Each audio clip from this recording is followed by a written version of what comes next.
حدیث نمبر 781 عن ابن عمر رضی اللہ عنہما قال ان عثمان رضی اللہ عنہ اصبح فحدث فقال انی رأیت النبی صلی اللہ علیہ وآلہ وسلم فی المنام اللیلۃ۔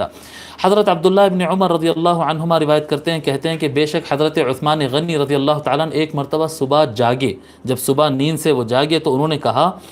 بے شک میں نے نبی اکرم صلی اللہ علیہ وآلہ وسلم کو خواب میں دیکھا، جی آج رات میں نے ان کو خواب میں دیکھا۔ فقال یا عثمان، تو حضور صلی اللہ علیہ وآلہ وسلم نے خواب میں حضرت عثمان سے کہا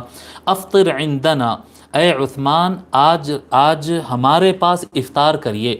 آج ہمارے پاس، اے عثمان آج ہمارے پاس افطار کرو۔ فاصبح عثمان رضی اللہ عنہ صائما فقتل من یومہ، تو جب خواب دے کر فجر سے پہلے جب حضرت عثمان غنی رضی اللہ تعالیٰ عنہ حسب معمول پر اٹھے تو اس خواب کی وجہ سے وہ حضرت عثمان رضی اللہ تعالیٰ عنہ اس دن روزہ رکھ لیے تھے، آپ اسی دن روزہ رکھ لیے اور اسی دن پھر شام تک آپ کی شہادت ہو گئی، آپ کو شہید کر دیا گیا۔ اس کو امام حاکم اور ابن ابی شیبہ نے روایت کیا۔